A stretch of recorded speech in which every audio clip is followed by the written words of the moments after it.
That's it? Perfect. First time I get in front of you guys in 2.5 years. Perfect.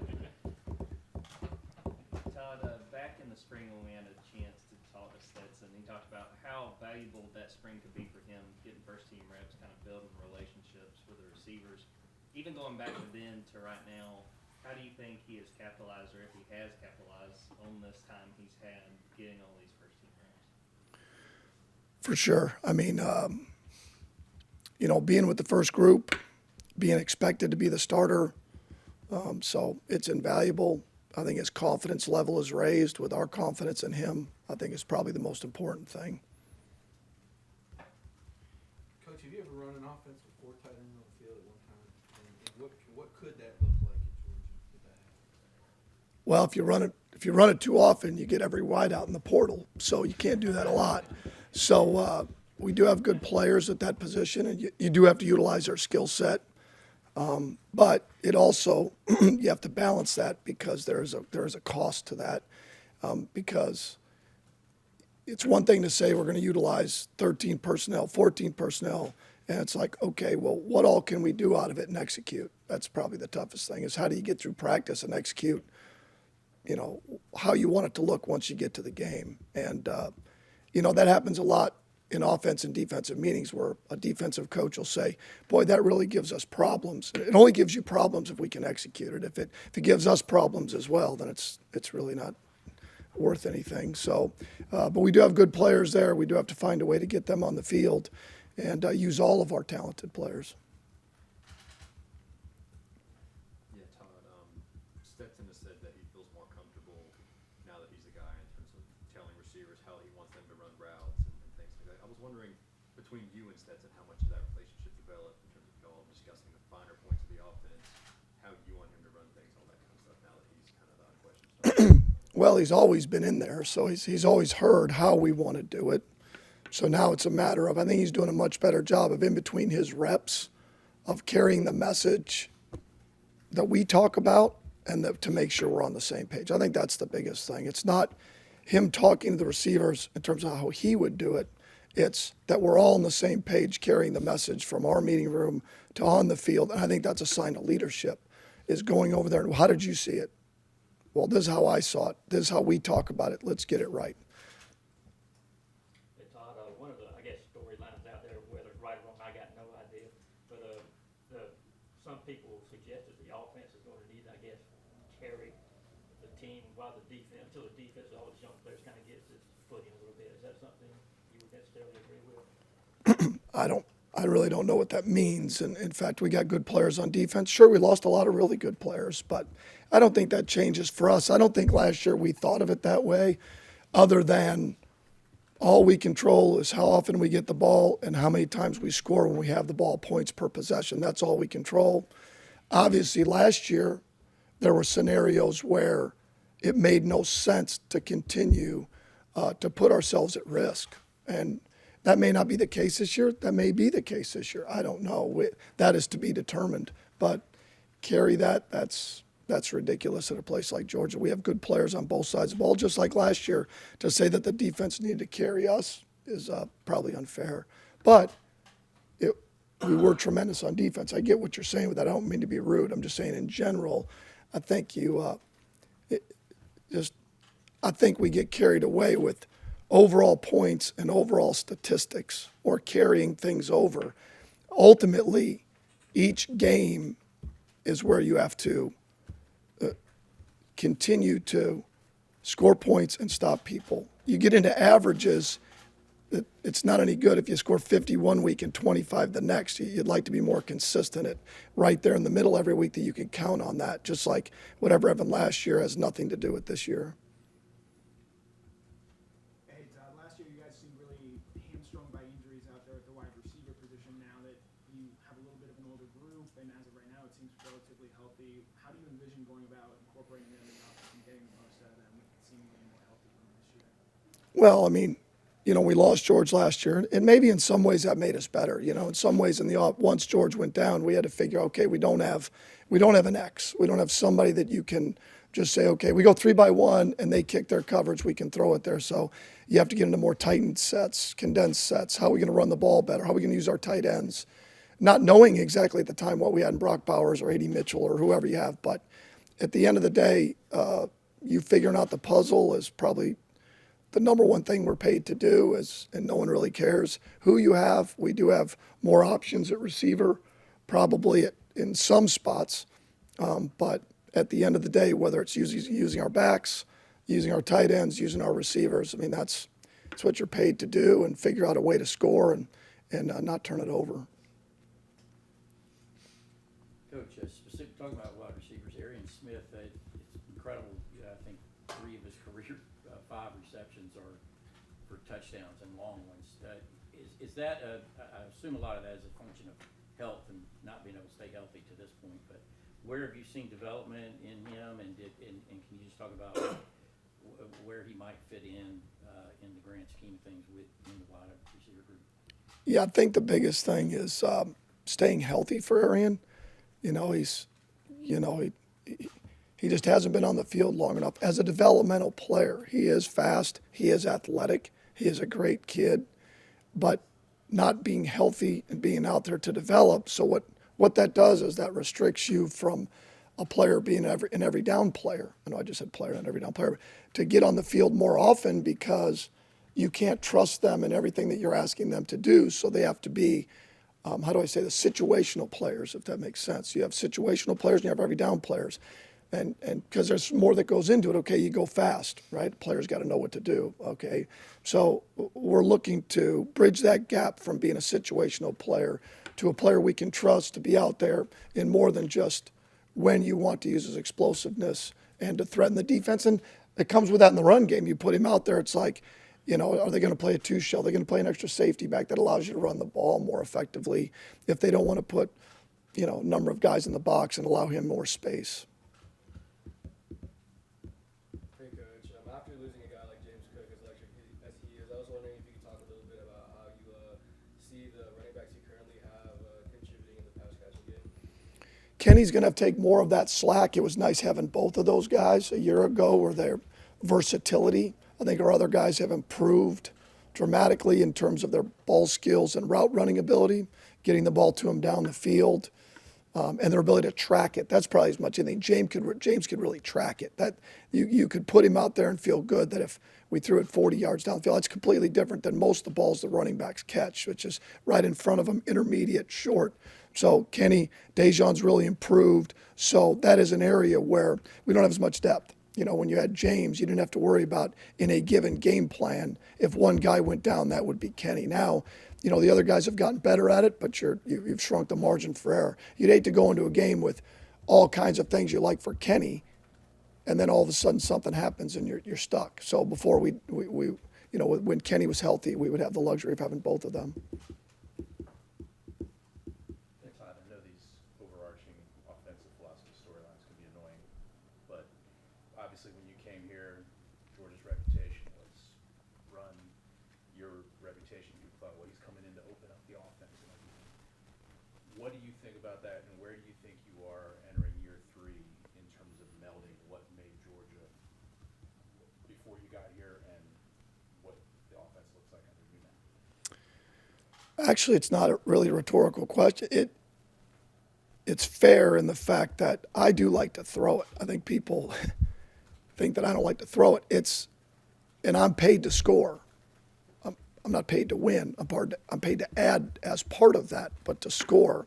But I'm also paid to be responsible to winning. And so there's a big part of that where they think that Kirby dictates what we do on offense. No, he dictates that we be smart. He dictates that we be explosive and that we utilize our personnel and do everything in our power to win games for the University of Georgia. And that's what we should be doing. And believe me, when I'm thinking game plan wise, I'm thinking about how we can be explosive, and yet how we can run the ball to help us be explosive. It all fits together. And you can't control the game if you can't run the ball comfortably. You can't. You cannot control the game. You can have a bunch of statistics that make it look better, make you feel better. But if you can't run the ball comfortably, you can't win the game. And that's from a guy who likes to throw it. And my whole background's wideouts and quarterbacks. So I do want to throw it. I enjoy throwing it. 2 years ago against Mississippi State here, we couldn't run it. We didn't run it very good at all. That was on me. We threw for 400 yards, thank God, and we won the game. Cincinnati, we turned it over a bunch and didn't run it nearly as well. Well, luckily we could throw it. I think the biggest thing is, are you able to, when you're not having success at one or the other, you're not just one-dimensional. You're not just a running team where, okay, we get behind, we're having trouble throwing it, or we're a passing team. Then when we have to run it, we can't. But, you know, it's out there. It's part of it. It's unfair because you have to do whatever you need to do to win the game, and that's be explosive and not turn it over.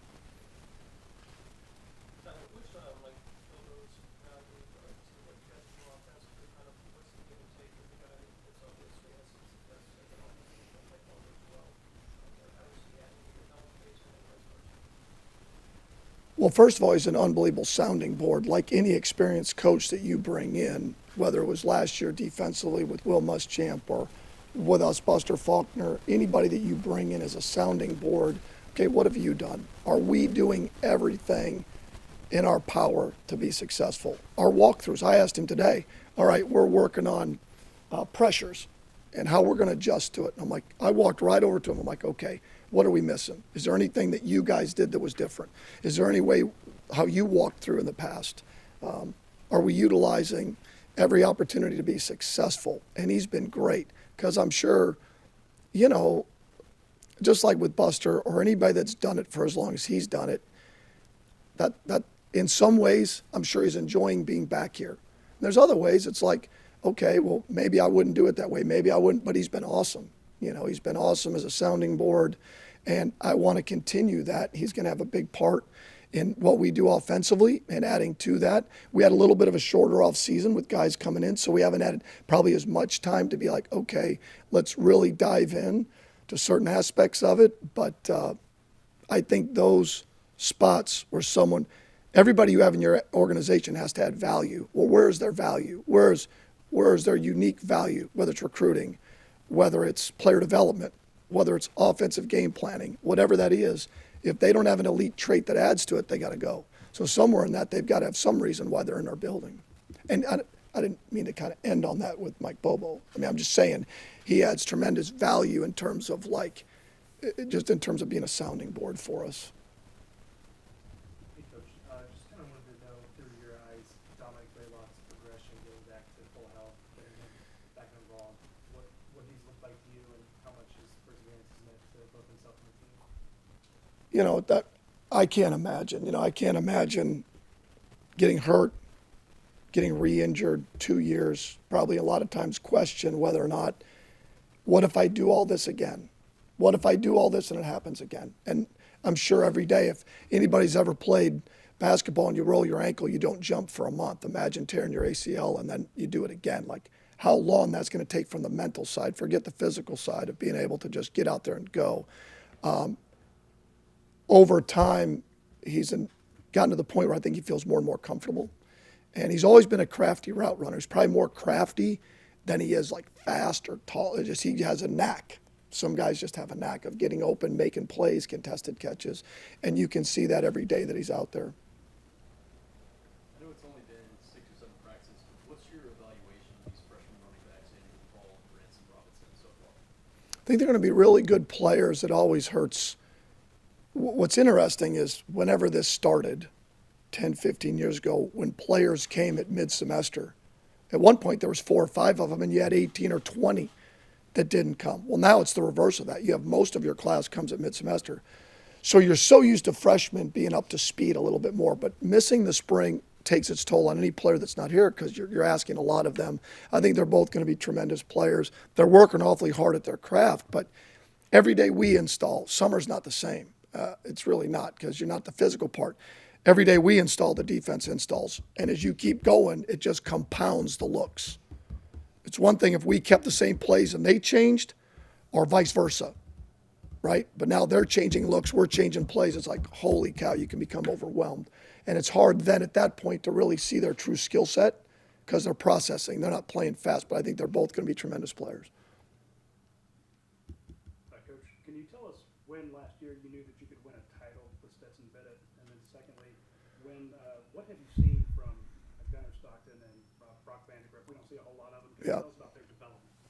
So I think that's, as we got going in the year, it's funny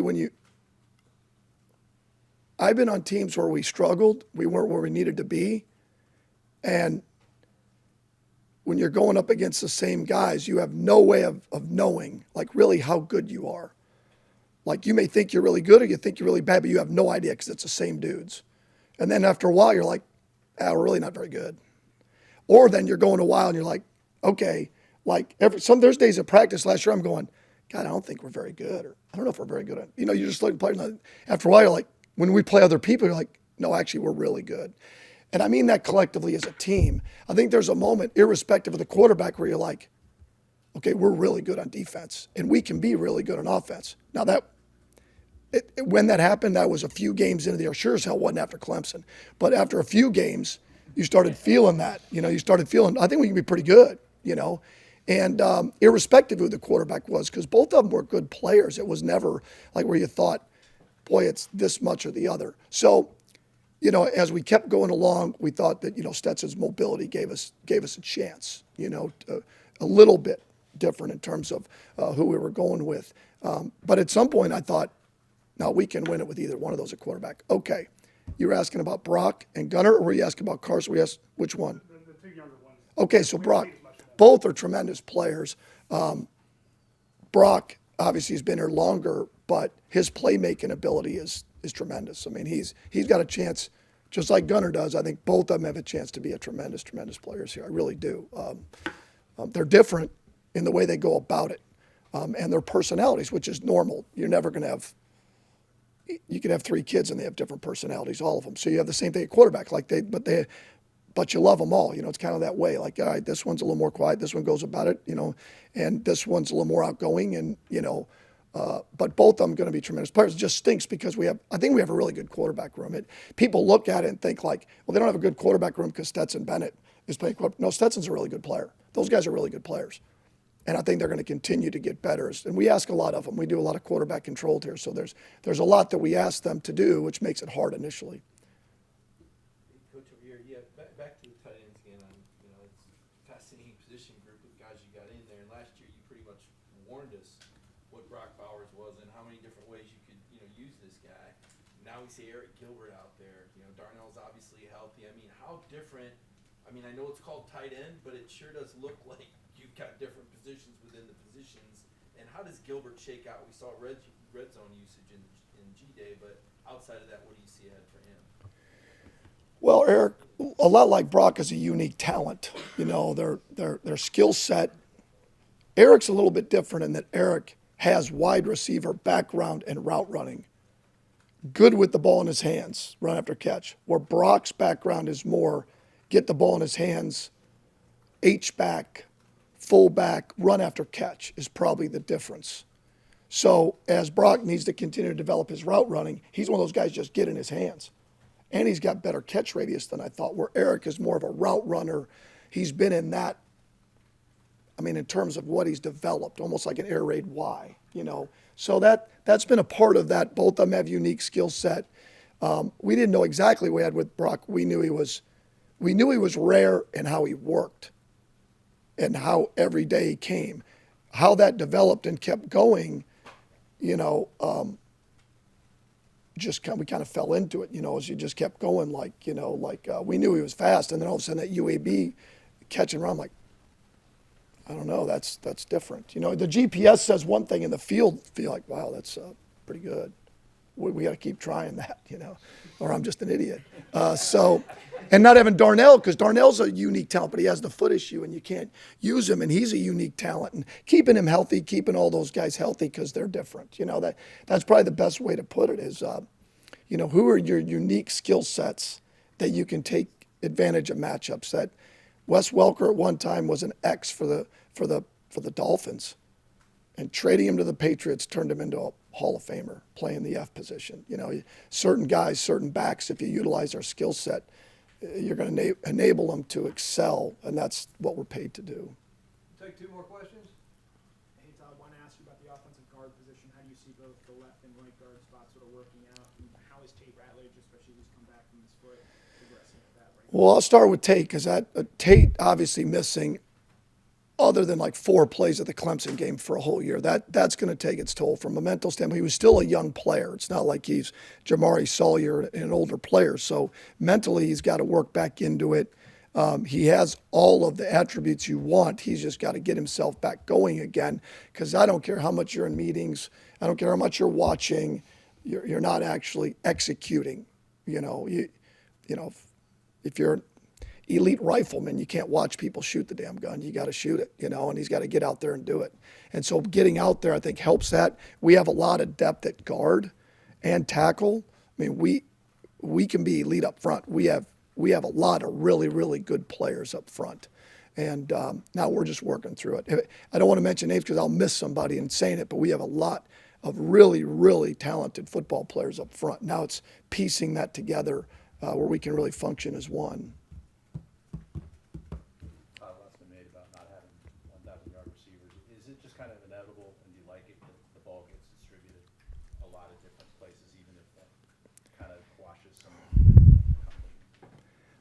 the I really don't go into it that way, but I get it. I get skilled players. I've coached them all my life. If you're in basketball, you want to score. If you're in baseball, you want to hit. And if you're a skill guy, you want to touch the football. I mean, I get that. And I understand certain skill guys' frustrations when they don't, because that's their value. When I was at Oklahoma State 2011, Justin Blackman won the Biletnikoff, and he had like 1,700 yards. And then the next year we had Josh Stewart who had 1,000 yards. So now different offenses, more air raid like. Mike Evans now has a few more games, but it doesn't come with that. I would have guessed had we had George, we would have had a 1,000-yard receiver had we had him all year because he's a unique skill set. When you get into run, play action, and utilizing matchups like we had a number of guys that way, it's almost inevitable you're not going to have somebody do that. It's like, I'm going to compare it to one thing before we have to break here, is that I find it really intriguing because it's the same there because it's easy to pick on. It's like no matter which way you go, I found this in the NFL, like you create this with quarterbacks where the touchdown to interception ratio exists. And yet everybody knows that if you get in the red zone, your best red zone teams are able to run the football in. It's like, well, how does that make any sense? If you're really good at running it and you run for touchdowns, and yet the quarterback only throws for 17 touchdowns but 10 picks, well, he could add 10 more. We just didn't need to. And I know I'm just kind of like, it is what it is. The idea is that for us, and it's frustrating for our players, is to score as much as we can, be explosive, utilize the skill sets we have. We get in the red zone scoring touchdowns, whether we have to throw it or run it. And the rest of it is for talk, not really in terms of the value of what it really means. And yet I get what you're saying, Seth. I really do. And you'd love to have somebody, that you can count on that, okay, this guy's going to win if they single him. And, we had to be creative last year with who that is. Is that Brock? Is that AD? Just like this year. So we'd love to have. My last year at Southern Miss, we had a 4,000-yard passer and 2,000-yard rushers. That's elite, but you'd love to have that, but sometimes it just doesn't work itself out that way.